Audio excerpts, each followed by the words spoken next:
Hello friends, it's Shannon West with Stampin' Shenanigans, and I wanted to share a little video with you of my sketch number 2 card that I made. I thought this turned out pretty darn cute, like so cute that I didn't even add gems to it.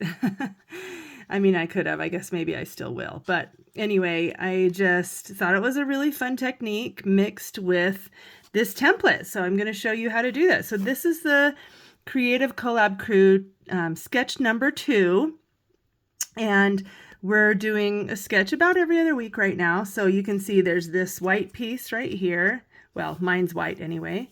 That's 3.5 by 2 1/4. And then the background has 3 strips that are 1 inch by 6 inches.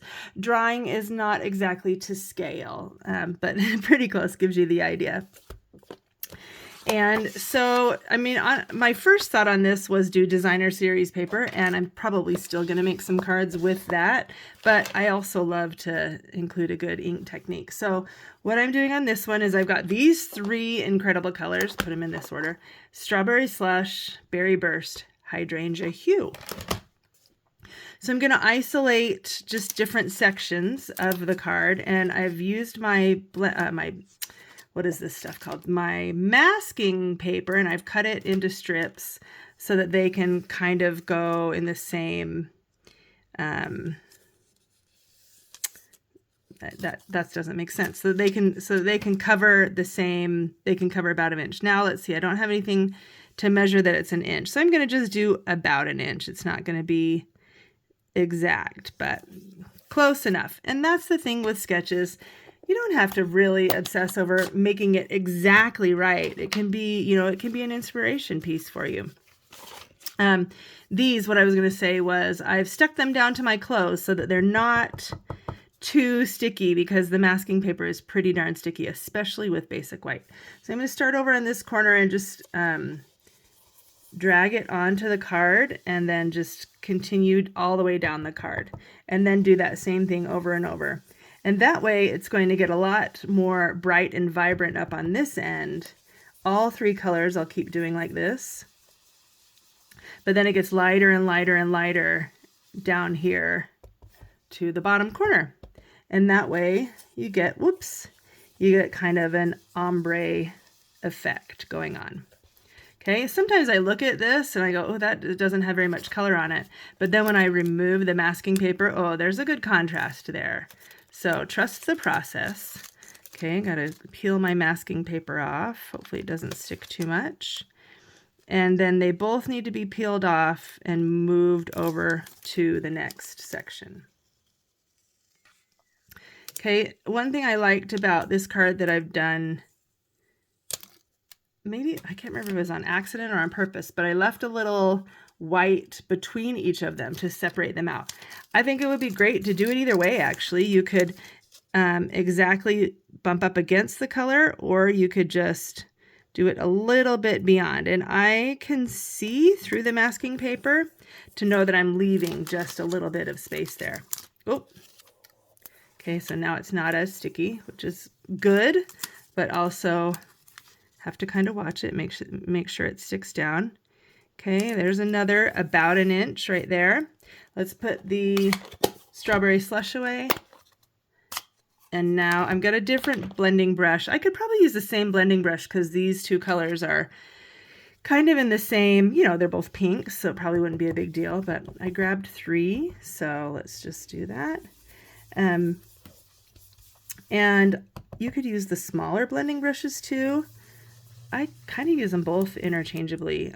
The bigger ones cover more area, so that's a benefit when you're doing a bigger, bigger area like this.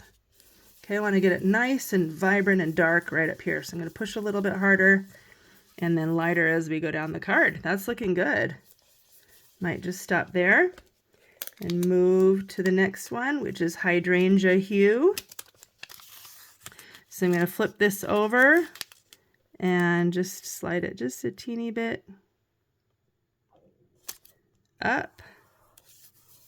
Now with this color right there, there is a risk that I might get a little bit of that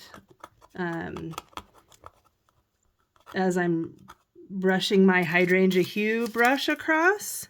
But I don't know, sometimes I think that helps the blending because you're kind of merging the colors together, you know? It's just an experiment, right? We're learning. So, okay, I've got my Hydrangea Hue ink pad and my third blending brush. And I'll just start. Need a little more runway on this one because this ink pad is pretty juicy. My masking paper doesn't really want to stay put, but I'm working with it and it's going good.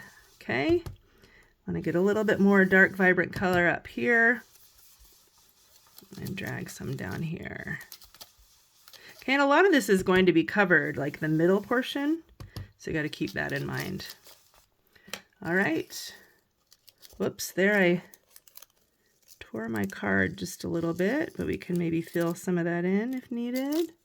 Oh, there we go, I saved it. And finally, the big reveal. Ah, so exciting. How did this work out? And there we have it. To me, it kind of had some 80s vibe or like roller skating vibes. I don't know, I must be channeling something in my brain that I've almost forgotten about. But you can see how that looks, how it goes dark to light. And here's my finished one more time. I just stamped happy birthday with this beautiful happy birthday stamp that's in the Lily of the Valley.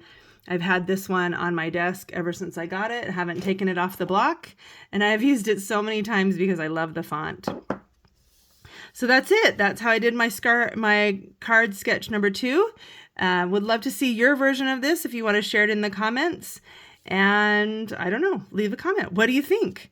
It's a really fun template.